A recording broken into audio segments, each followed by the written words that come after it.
So the question we have is, a vessel is in the form of hollow hemisphere mounted by a hollow cylinder. एक चीज़ हमें यहाँ पर ध्यान रखनी question पढ़ते टाइम कि ये एक हॉलो हेमिस्फेयर है और हॉलो सिलेंडर है।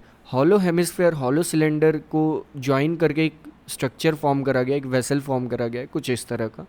फिर आगे वैल्यूज़ दी गई हैं। उससे पहले अगर समझे तो ये मतलब है कि ये जो सिलेंडर है उसके पास सिर्फ कर्व सरफेस एरिया है। सेम इसी तरह हॉलो जो हेमिस्फेयर है उसके पास भी कर्व्ड सरफेस एरिया है, विच मीन्स ये ऊपर से कवर्ड नहीं है, ऊपर से ये ओपन है।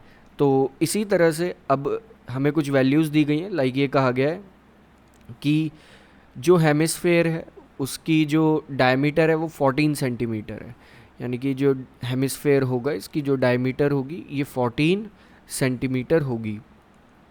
सो इस चीज़ का यूज़ करके, दैट इज़ 14 सेंटीमीटर, इस चीज़ का ये चीज़ हमें बताई हुई है। दूसरा ये बताया जो पूरा वेसल है उसकी हाइट जो है वो 13 सेंटीमीटर है, यानी कि जो पूरा वेसल होगा इसकी हाइट हमें 13 सेंटीमीटर गिवन है। और ये पूछाएगा इसका इनर सरफेस एरिया क्या होगा। तो सबसे पहले अगर हम देखें इनर सरफेस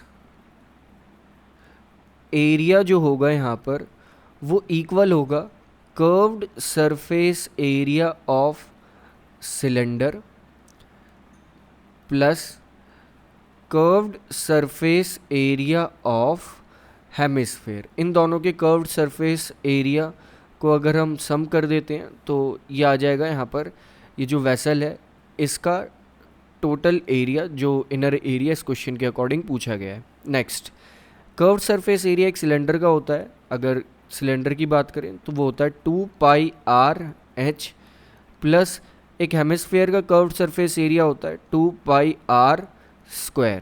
तो अगर हम यहाँ पर देखें तो हमें क्या क्या पता होना चाहिए क्वेश्चन के अकॉर्डिंग।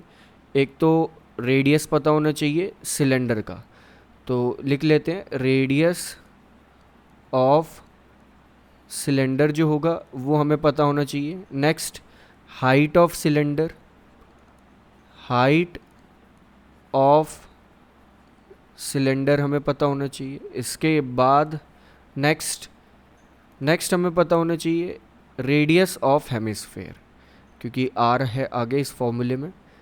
रेडियस ऑफ हेमिस्फेयर, तो ये तीन चीज़ें अगर हमें पता है तो हम बस कैलकुलेट करके इसे ईजिली सॉल्व कर लेंगे।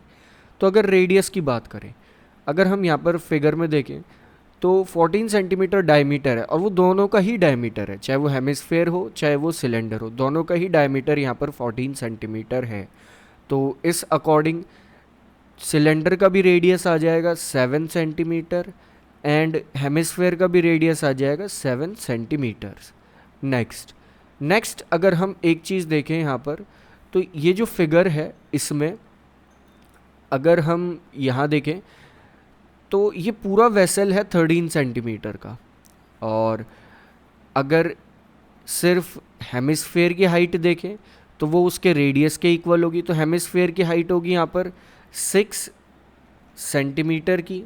लाइक लिख लेते हैं, हेमिस्फेयर की जो हाइट हो जाएगी वो हो जाएगी यहाँ पर 6 सेंटीमीटर, प्लस यहाँ से यहाँ तक तो हेमिस्फेयर की हाइट हो जाएगी, प्लस अब ऊपर वाला पोर्शन होगी किसकी हाइट, इस सिलेंडर की हाइट। तो सिलेंडर की हाइट कितनी होगी, टोटल तो 13 होना चाहिए, हेमिस्फेयर की 6 है, तो बाकी बची हुई हाइट किसकी होगी, सिलेंडर की, that is 7।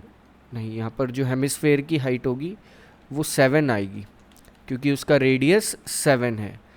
That is hemisphere की जो हाइट हो जाएगी वो हो जाएगी 7 सेंटीमीटर, और इस अकॉर्डिंग जो सिलेंडर है उसकी हाइट हो जाएगी यहाँ पर 6 सेंटीमीटर, अपोजिट होगा यहाँ पर ये। तो इसी अकॉर्डिंग हम कह सकते हैं कि इस टाइप से हाइट आ जाएगी। फ़िलहाल हेमिस्फेयर की हाइट की ज़रूरत नहीं होती है, यहाँ पर तो हमें सिलेंडर की हाइट देखनी है। सिलेंडर की हाइट कितनी होगी, तो सिलेंडर की हाइट यहाँ पर हो जाएगी 6 सेंटीमीटर। अब ये सारी वैल्यूज़ हम इसमें पुट कर देंगे और बहुत सारी चीज़ें यहाँ पर एक तरह से कॉमन ले लेंगे। लाइक 2π आर हमने कॉमन ले लिया, ब्रैकेट में आ गया एच प्लस आर, और ताकि कैलकुलेशन इजी हो जाए हमने इसलिए कॉमन लिया है।